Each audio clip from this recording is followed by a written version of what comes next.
quero dividir com você que o povo apostólico é um povo forte. Se alguém disser para você, mas como tem problema aqui, tem, mas eles também têm solução. Oh, glória a Deus. Eu já vi gente falar, mas como tem luta nessa igreja, mas tem vitória. Povo apostólico é povo guerreiro, é povo corajoso. Por isso não deixa esse lugar não. Se você ficar sabendo de um lugar perfeito, não vai para lá não. Fica onde tem problema, porque Deus resolve todos os problemas. Amém? Tem irmãos que ficam enfermos, mas são curados. Olha o testemunho do irmão Fábio. Olha aí. Moto é perigoso mesmo, mas Deus livrou ele. E assim Deus vai livrando. E quando ele permite algo acontecer, é porque ele tem uma obra para realizar. Amém? Os irmãos que quiserem ficar de pé, eu tenho uma mensagem, irmãos, um tanto profunda, que eu fico até assim um pouco preocupado, porque eu sou muito simples, muito pequeno, e se não é a graça de Deus na vida da gente, eu não sei o que acontece, irmão. É a graça e a misericórdia. Falar em público já não é fácil, ainda mais quando você tem algo profundo. Eu preguei essa mensagem na escola dominical, eu tinha preparado ela para o culto à noite, só que muda um pouco o estilo, né? Até eu comentei com a irmã Diana, eu falo, irmã Diana, eu deixo sempre um plano B. Se eu ver que eu não dou conta, eu transfiro para o plano B. Mas Deus é misericordioso, né? Ele ajuda a gente. É só a gente dizer assim, Jesus, tem compaixão. Amém? Eu estava falando hoje para algumas pessoas que nós temos o nosso cérebro criado, desenvolvido por Deus, e ele tem a capacidade de armazenar conteúdo fortes. Por isso, se você tem uma luta, se você tem um problema, se você tem um deslize, se você tem um fracasso, você primeiro coloca, armazena no seu cérebro que Deus já te deu a vitória, Deus já te ajudou, Deus já te libertou, que quando vier a luta, vier a tribulação, é só você lembrar, Deus já me deu a vitória. E quando a coisa é tão errada, você grava. Isso é contra os conceitos de Deus, é contra a criação. Porque aí você vai dizer, Jesus, me ajuda, eu não quero cometer esse erro, esse pecado. Porque o diabo, ele atenta, ele persegue, ele vive tentando destruir. Mas se você pedir ajuda do Altíssimo, a ajuda vem rápida. Ele diz, eis que eu estou contigo todos os dias, até a consumação do século. Amém? Eu quero antes relatar para os irmãos, principalmente para as irmãs, que essa mensagem ela não tem nada a ver com o corpo físico, tá? É uma mensagem extraída de um livro que você pode pensar assim, nossa, vai ser água com açúcar, mas não é não, viu? É muito forte. É muito sério. Irmãos, o povo apostólico não gosta de mensagem fraca, não. Viu? O povo apostólico gosta de mensagem forte. Mensagem que possa falar, nos ajudar, libertar, curar, produzir frutos, que através desses frutos nós poderemos chegar no objetivo, fortalecer a nossa vida espiritual e o nosso corpo físico. Ele pode e vai ser curado em nome de Jesus. Pela ordem do médico, a irmã Maria não podia estar colocando o pé no chão, mas pela ordem de Deus, ela já está colocando, porque Deus, ele é o Todo-Poderoso, amém? Livro de Cantares, capítulo 8, versículo 8 e 9, amém? Que a graça de Deus possa, nesta noite, nos ajudar e advertir a nossa vida, para que possamos aí se colocar no padrão de Deus, amém? Eu vou ler lá. Temos uma irmã pequena que ainda não tem peitos. Que faremos a esta nossa irmã no dia em que dela se falar?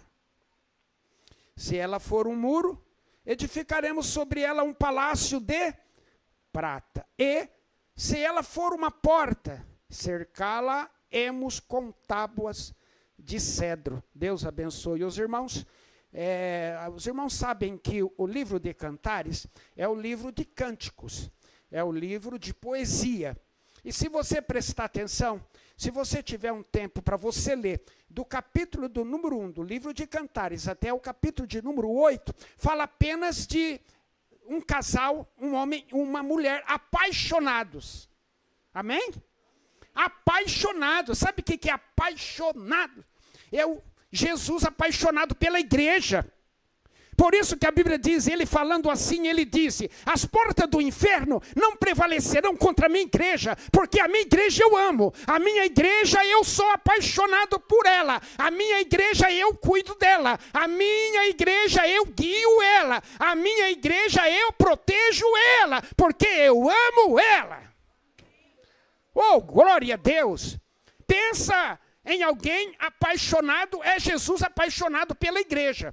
Por isso ele disse, a porta do mal, a porta do inferno, a porta da mentira, a porta da tentação, a porta da destruição, ela não prevalece contra a minha igreja, porque eu protejo, eu defendo ela, eu ando com ela, eu guio ela, eu dirijo ela. De dia eu faço uma nuvem para proteger ela, e de noite uma coluna de fogo para proteger a minha igreja, e nem as portas do inferno prevalecem contra ela. Eu tiro a força do fogo para não destruir a minha igreja, eu fecho a boca do leão para não destruir a minha igreja.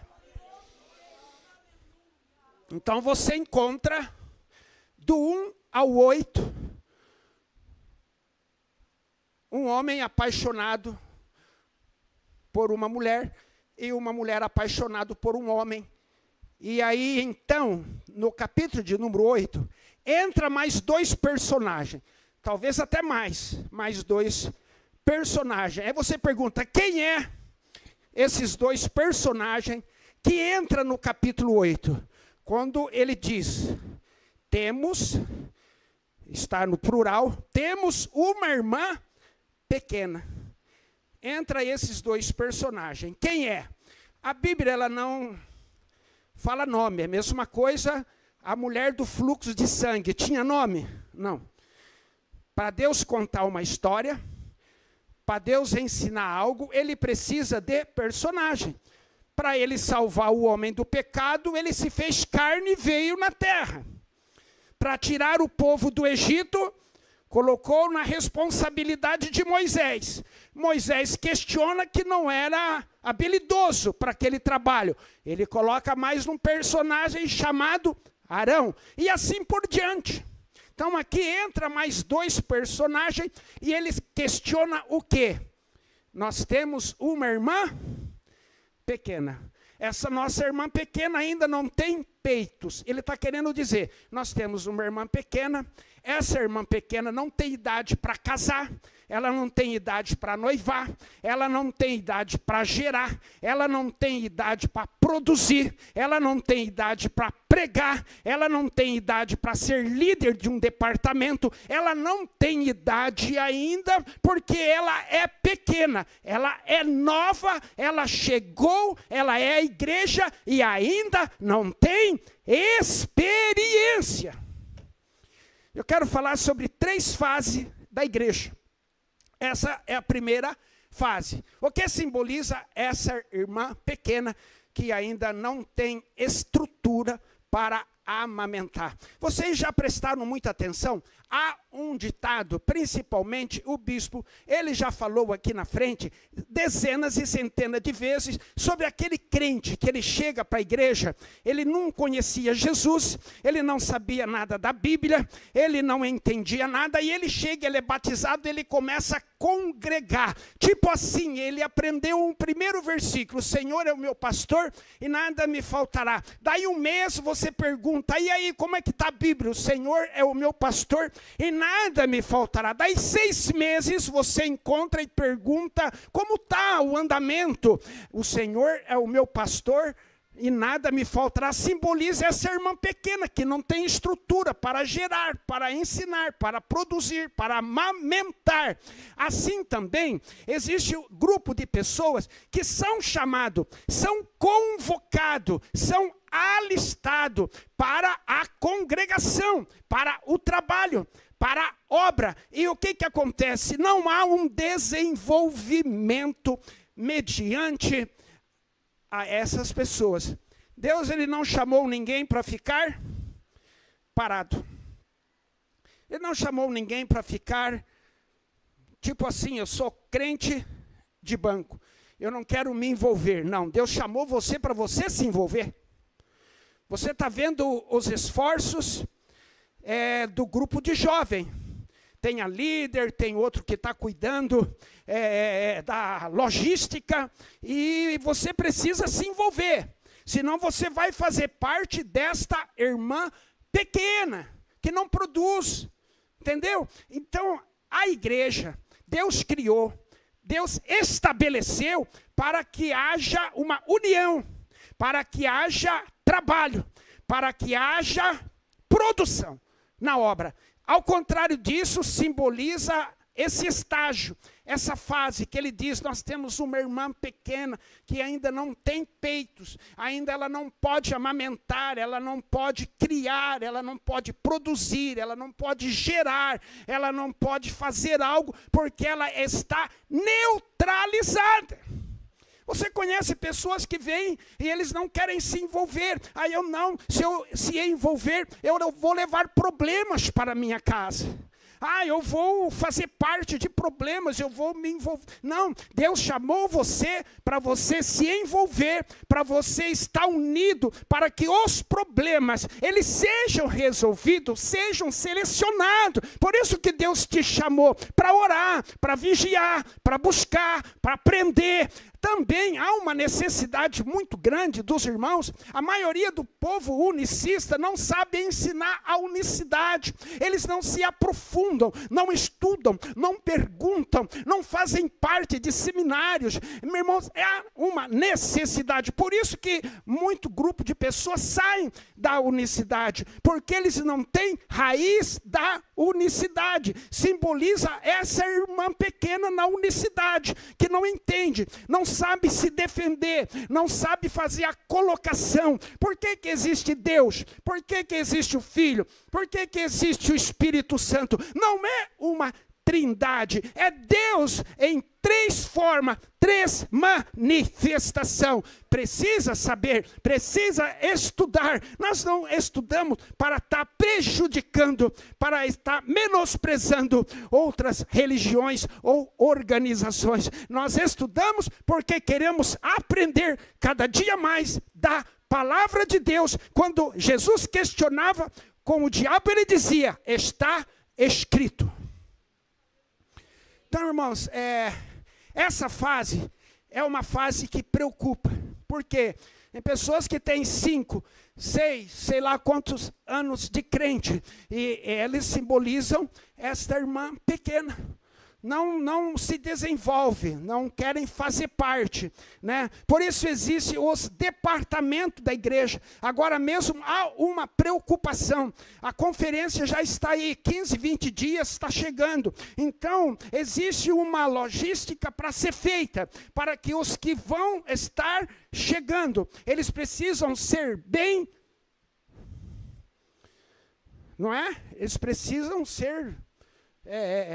receber esse calor, né? E então há uma grande preocupação nas lideranças para que seja uma festa que tenha objetivo de bênção, de cura, de um elevo espiritual, de uma confraternização, para que todos conheçam qual é o objetivo da igreja evangélica apostólica, para que haja uma união, como está aqui nesta noite, os irmãos de São Paulo, eles vêm porque eles querem se envolver, querem se misturar, querem se avivar, querem sentir a presença do Espírito Santo, para que quando eles chegam lá para a igreja que eles congregam, eles possam passar, né, esta visão que eles enxergaram aqui, que a igreja é o convívio do Espírito Santo. Por isso que ele diz, nós temos uma irmã pequena. Então, essa irmã pequena, ela simboliza essas pessoas que são a igreja, que não desenvolve, que não tem preparo, que não tem estabilidade. A palavra estabilidade tem que estar enraizada em nós. Nós temos que ter estabilidade naquilo que nós pregamos, naquilo que nós cremos, naquilo que nós queremos e naquilo para onde estamos avançando. Estabilidade, segurança, raiz, bagagem. Aplauda ao Senhor.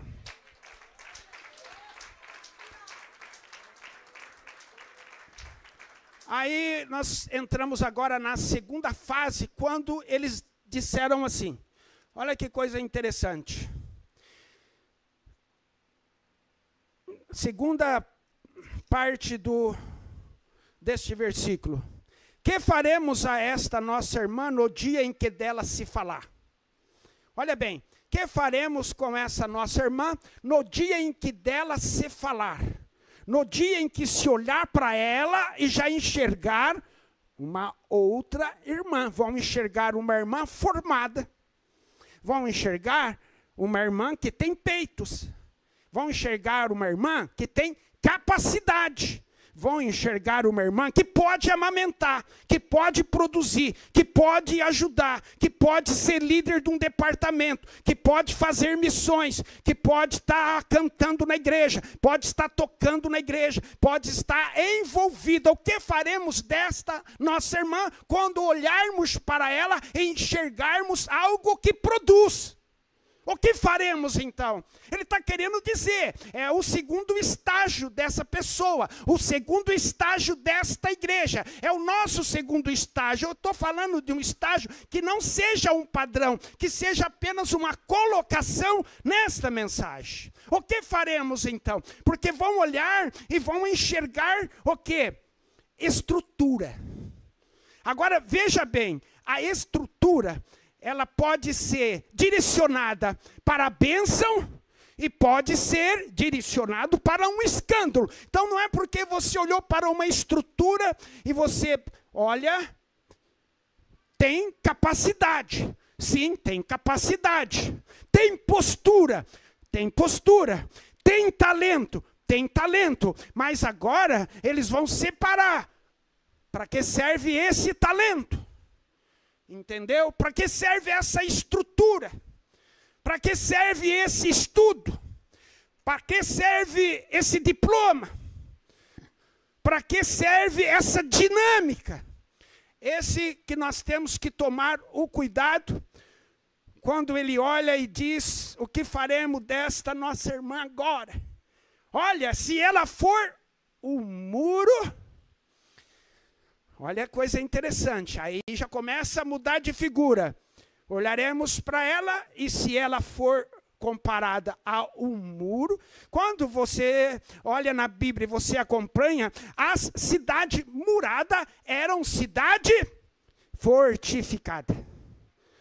Eram cidades protegidas. Era difícil o exército chegar e penetrar numa cidade murada. Lembra que Jericó, os muros eram tão fortes que diz a história que os carros, eles andavam, corriam em cima daqueles muros. Por isso que quando Deus tem que destruir uma fortaleza, ele não olha para o tamanho, ele não olha para a proteção, ele faz o que ele quer. Fortificada, muros, proteção. Ele está querendo dizer, olharemos para ela e se ela for um muro, é porque ela é santificada. É porque ela não se vende. É porque ela não se corrompe. É porque ela não é adúltera. É porque ela não se envolve com o mundo, com o pecado, com a avareza, com a mentira. Está querendo dizer, se ela for o muro, o que faremos então? Será construído para ela um palácio de prata. Olha, irmãos, o que Deus está falando com você que leva as coisas de Deus a sério. Talvez você comenta, nossa, mas quanta luta eu tenho, quanta tribulação eu tenho, quanta perseguição, doença que vem sobre mim, mas lembra que Deus está preparando, Deus tem palácio de prata para você.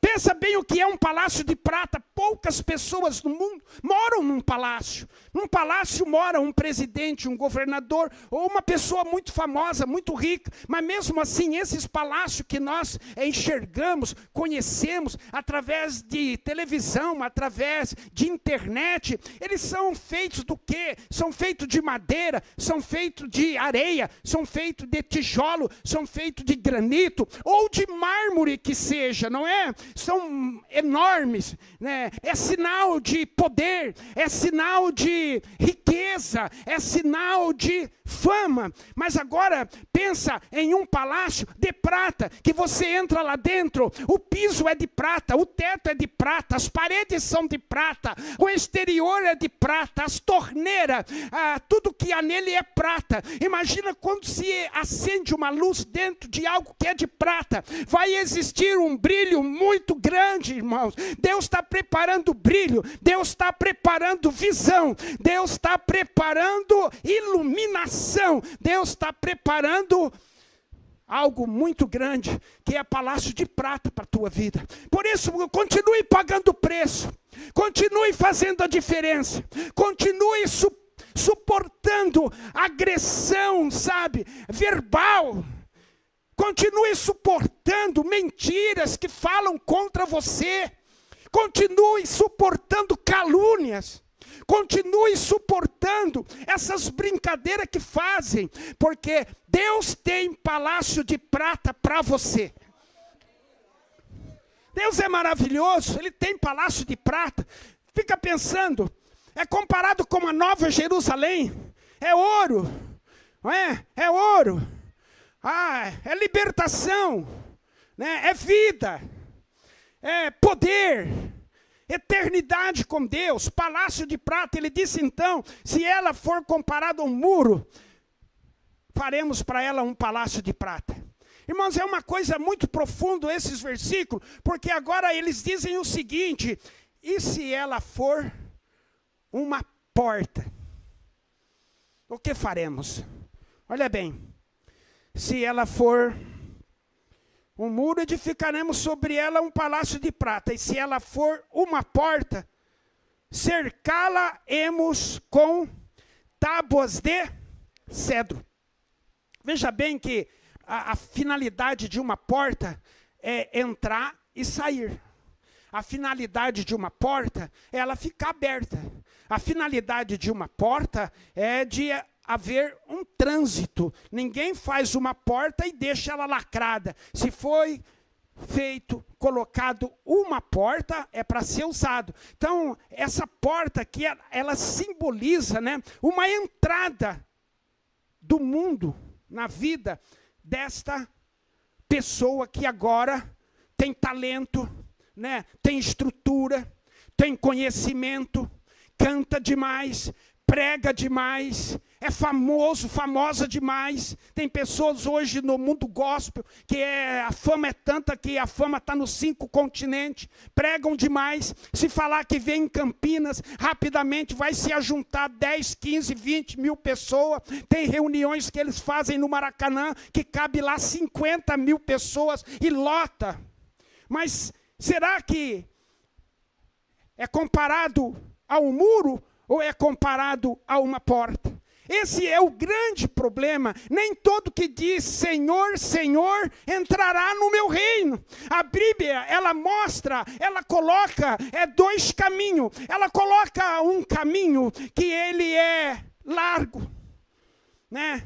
A Bíblia diz, olha, muitos entrarão por ele, porque é fácil, né? Um caminho largo, eu acho que é muito atrativo. Muitos questionam, por que o bispo não libera isso? Por que o bispo não libera aquilo? Por que isso não pode? Por que vive pregando? Porque a Bíblia mostra 2 caminhos. Um caminho que pode fazer tudo, que é o caminho largo, né? É o caminho que está aí com mãos dadas ao mundo, não é? E a Bíblia mostra um caminho apertado, que é um caminho mais difícil, que é um caminho onde há disciplina, há ensinamento, há regras, aonde está embutido a palavra de Deus, aonde está embutido as cartas de Paulo, né, de Tiago, de Pedro. Você lê as cartas de Pedro, você começa a tremer, porque ele é taxativo, ele é seguro, ele é forte, ele fala sem medo, ele não deixa restrições, ele é seguro, objetivo naquilo que ele ensina. Esse simboliza o caminho estreito. Apóstolo São João, ele diz, olha, não ameis esse mundo, nem o que nesse mundo há, a liberdade, as atrações, né? Quem amar esse mundo, o amor do Pai não está nele. Olha bem, ele é bem taxativo, esse é o caminho estreito e apertado, né? Mas há um caminho largo, há um caminho que pode tudo. E aqui está dizendo, olha, se ela for uma porta, o que que nós vamos fazer? Vamos cercar de madeira de cedro. Eu falei com os irmãos, o que vocês acham que simboliza essas tábuas de cedro a respeito desta fase da igreja? Porque nós sabemos que Jesus ele veio para estabelecer uma igreja santificada, uma igreja que não se envolve com o mundo. Todos os irmãos conhecem e sabem bem a passagem das 10 virgens. Também ela deixa bem segura ali, olha, 5 estavam preparadas e 5 não estavam. Quem foi que trouxe uma mensagem esses dias falando, pastor Amequião, a respeito de como funcionava a noiva, como que funcionava o dia que o noivo, ele vinha buscar a noiva. Existia regra, existia ali todo um preparo, uma logística, e é assim que vai funcionar. Não adianta você querer ter toda a liberdade. Você vai estar incluída nesse caminho largo, nesta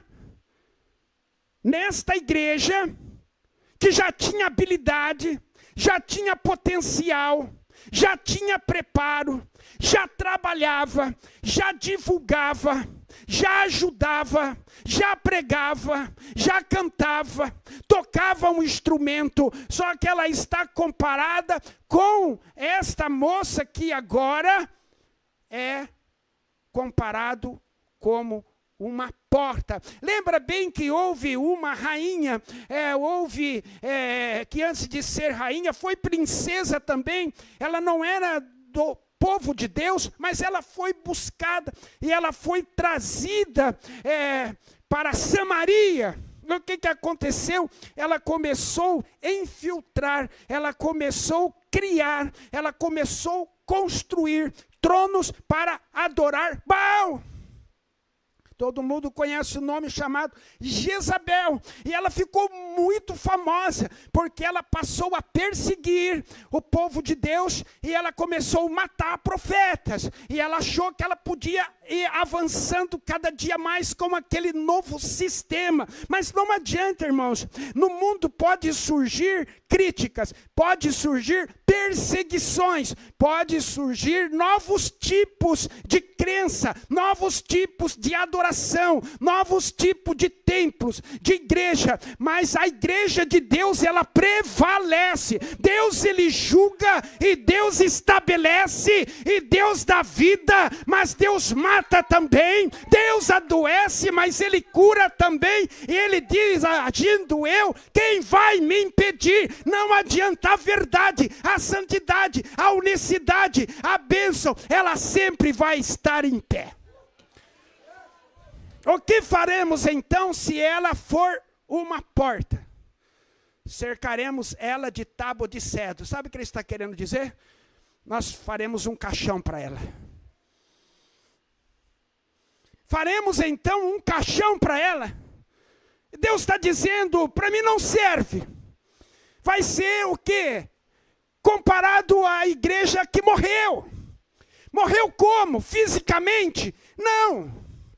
Não, morreu espiritualmente. Você olhava para, por exemplo, para Saul, teu corpo físico continuava, a sua altura prevalecia, a sua fama era a mesma, só que já estava morto espiritualmente. Deus disse: Samuel, não ora mais para ele, porque eu já tenho rejeitado.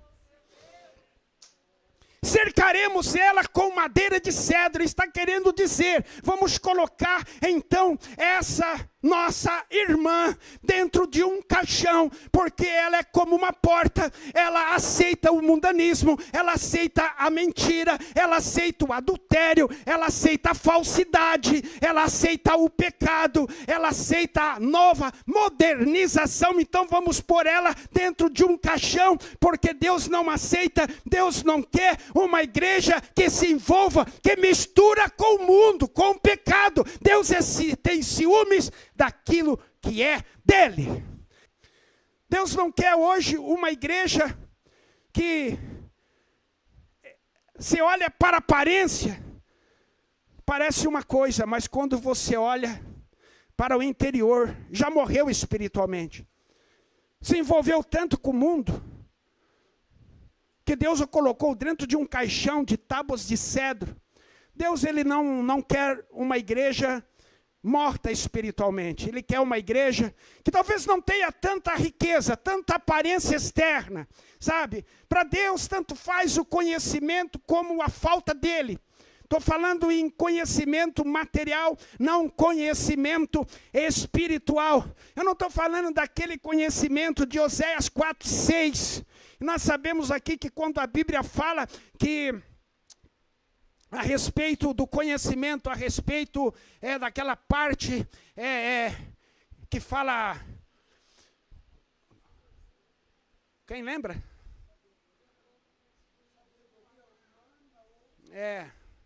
Eu esqueço lá, fala Provérbios, fugiu da memória, mas está falando a respeito de um conhecimento material, humano, que a letra e o espírito, ele não estava falando dessa letra de estudar a Bíblia, dessa letra de você aprender, estava falando da letra da lei. A lei, ela matava, porque ela tinha regra, quem não obedecesse à lei, morria, não é?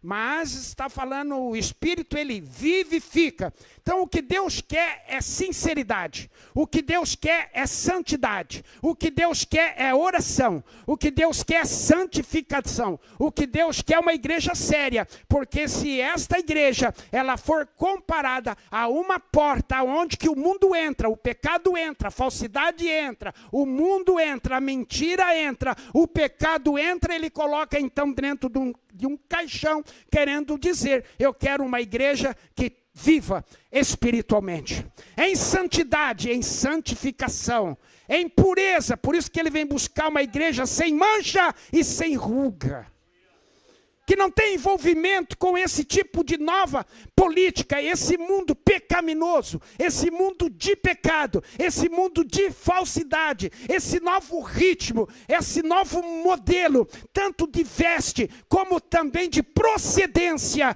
Ele disse, a minha cidade, a minha igreja, ela é santa, como diz apóstolo São Pedro, né? Ele disse, sem santidade ninguém verá o Senhor. Sede santo em toda a vossa maneira de viver, porque eu, o Senhor vosso Deus, sou santo. Então a igreja em 3 fases. Essa última fase até causa arrepio, porque Deus, ele não é brincadeira. Nós não se reunimos na igreja para brincar, para ficar aí olhando um ou outro, ou apenas para confraternizar. Nós se reunimos na igreja para se preparar, para se santificar, para louvar, para adorar ao Senhor, para que cause o nosso culto a alegria no Senhor, porque a alegria do Senhor é a nossa nossa força, é a nossa vitória, é a nossa cura, é a nossa paz, é a nossa libertação, é a nossa força, é a nossa estabilidade, é a nossa segurança. A igreja murada, crente murado, crente firme, crente santificado, crente que tem poder, crente que tem unção, crente que ora e o doente é curado, crente que expulsa o demônio sai, crente que anda para baixo, para cima, levanta,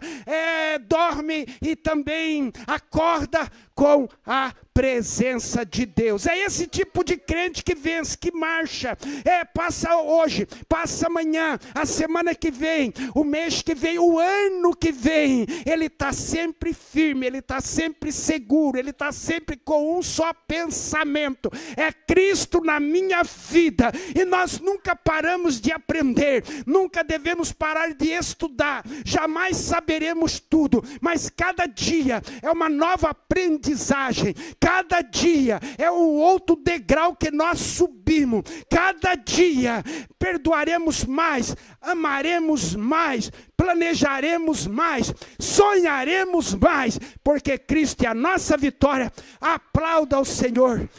Pastor Claudinir.